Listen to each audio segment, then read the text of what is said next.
स्वागत है बच्चों आपका अपने YouTube चैनल प्रिपेज पर। आज की इस वीडियो में हम सूर्यकांत त्रिपाठी निराला जी द्वारा रचित जो आपके यहाँ कविता है भारत जय विजय करे उसकी व्याख्या जानेंगे और देखेंगे कि किस प्रकार से निराला जी ने पूरी कविता में भारत माता के सौंदर्य का बखान किया है।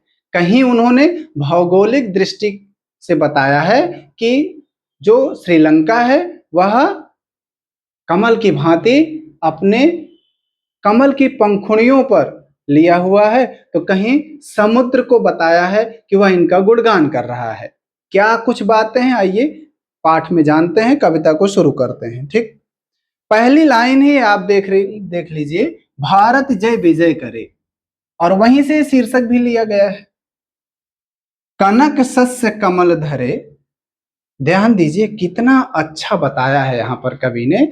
कहा है भारत जय विजय करे, हे भारत माता, भारत देश जो है वह जय विजय करे, वह विजय को प्राप्त करे। और उसमें अब उनके रूप का वर्णन किस प्रकार कर रहे हैं, कनक सस्य कमल धरे। कनक का मतलब सोना होता है, सस्य का मतलब फसल होती है, कमल धरे मतलब जो कि सोने रूपी फसल को कमल की भांति धारण किए हैं। और आगे हाथों में लंका पदतल सतदल गर्जितोर में सागर जल।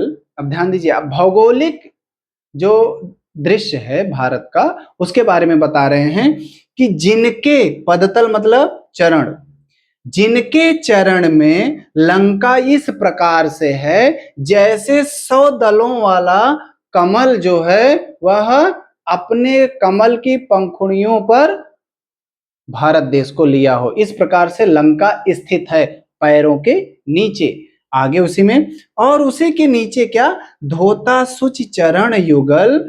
सुचि मतलब शुद्ध, चरण और युगल मतलब दोनों, जोड़ा मतलब दोनों चरण को इस प्रकार से जो सागर की लहरें हैं वो गरज रही हैं, और ऐसा लग रहा है कि वो लहरें उनके चरणों को धो रहे हों। और आगे अस्तव कर बहुअर्थ भरे।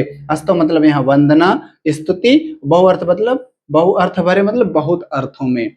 इसका मतलब ये कि जो सागर है, सागर ऐसे दिख रहा है जैसे वह चरणों को धोता हुआ कई प्रकार से, कई अर्थों में, कई प्रकार के शब्दों के द्वारा उनकी स्तुति कर रहा है। जब पूरी व्याख्या एक बार में बताएंगे तो क्या होगी कि प्रस्तुत पंक्तियों में निराला जी ने भारत माता के सौंदर्य का वर्णन करते हुए बताया है कि हे भारत माता, भारत की जय हो, विजय हो, जिनके हाथों में कमल की भांति सोने के फसल धारण हुए हैं, धारण किए गए हैं, जिनकी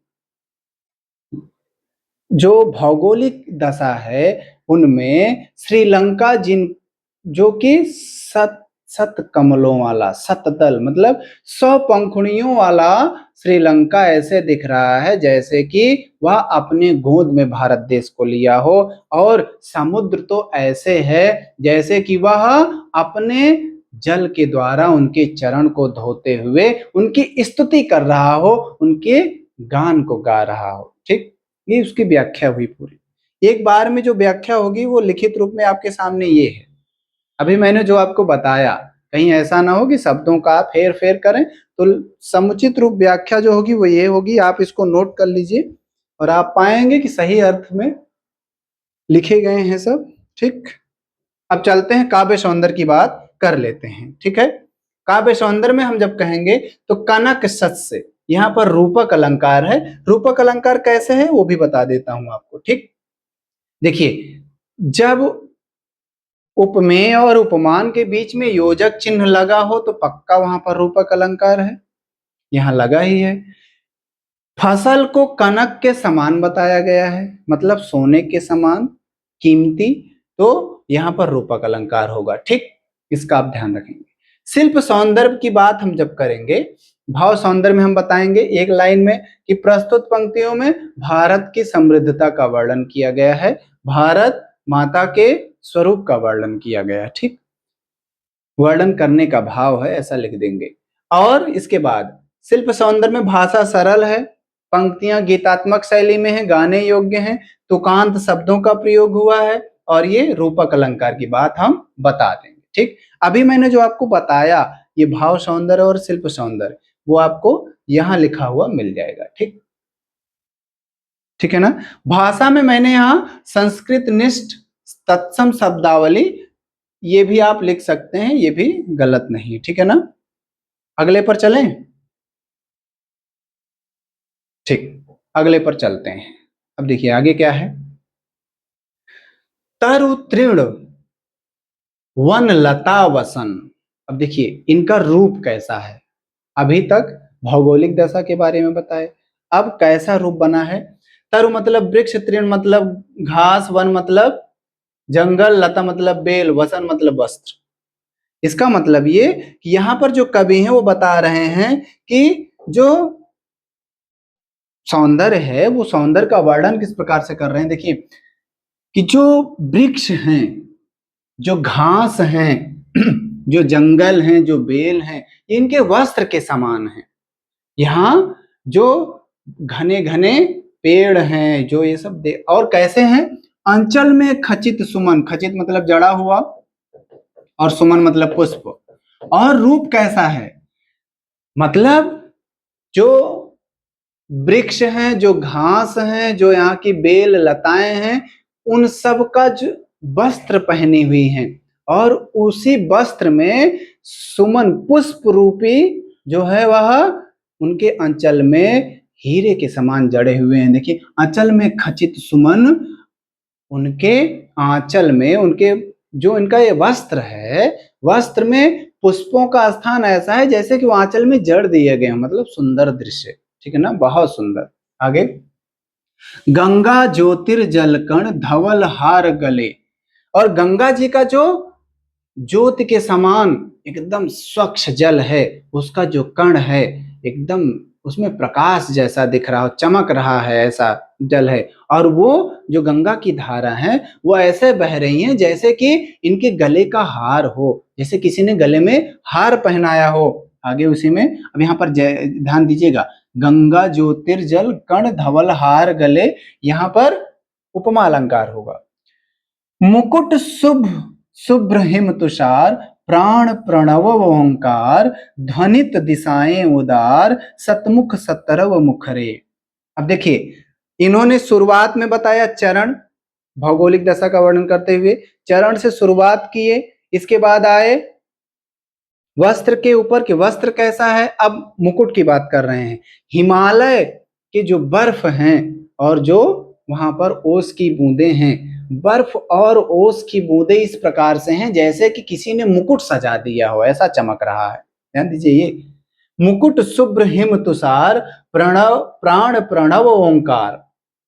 और ध्यान दीजिएगा, प्रणव मतलब ओम, ठीक है ना, ओंकार मतलब प्राणों में जैसे ओंकार का गुंजन हो रहा हो। और आगे, ध्वनित दिशाएं उदार, और उसी ओंकार की ध्वनि से पूरी दिशाएं जो है वह गुंजायमान हो गई हैं। और फिर सतमुख सतरव मुखरे, और ये ध्यान दीजिएगा, अनेकता में एकता वाली लाइन यही है, सतमुख सतरव मुखरे। इसका मतलब 100 मुखड़ों वाले लोग एक तरफ से निवास करते हैं और एक तरफ से 17, ध्यान दीजिएगा यहाँ पर गुंजन गाने से है, ये यहाँ लिखा होगा, देखिए मुखरे, सैकड़ों प्रकार के स्वरों का लोकवाणी से गूंजने वाला। एक प्रकार से 100 मुखों वाला, 100 मुखों वाला व्यक्ति नहीं होता, इसका मतलब सैकड़ों लोग, सैकड़ों मुख वाले मतलब सैकड़ों लोग हुए, सैकड़ों लोग और सैकड़ों प्रकार की गुंजन की ध्वनियां। इसका मतलब एक तरफ से सब स्तुति कर रहे हैं, किसकी, भारत माता की। तो यहां ध्यान देंगे आप, हिम तुषार में भी रूपक अलंकार है। ठीक, इसकी जब व्याख्या बताएंगे तो क्या हो जाएगी। प्रस्तुत पंक्तियों में निराला जी ने बताया है कि भारत माता का जो वस्त्र है, भारत माता का वस्त्र है वो यहाँ के जंगल, यहाँ के जो पेड़ हैं, यहाँ की जो लताएं हैं वे हैं, और पुष्प तो ऐसे हैं जैसे कि आंचल में जड़ दिए गए हैं, ऐसी सुंदरता बढ़ा रहे हैं। और इसके साथ साथ जो हिमालय है, हिमालय ऐसे है जैसे कि मोर पर मुकुट हो, और गंगा की धार ऐसे है जैसे कि गले में हार पहना दिया हो किसी ने। इन सब से ओत-प्रोत अनेकता में एकता का संदेश देने वाले सभी लोग मिल करके एक साथ भारत माता का गुणगान कर रहे हैं। ठीक, ये इसकी व्याख्या हुई। अभी मैंने जो आपको पढ़ाया इसका जो लिखित रूप है वो आपके सामने है ये। ठीक, ये इसकी व्याख्या हुई। और जो मैंने आपको काव्य सौंदर्य बताया, काव्य सौंदर्य ये, ठीक, भाव सौंदर्य और शिल्प सौंदर्य के साथ, ठीक है ना। अब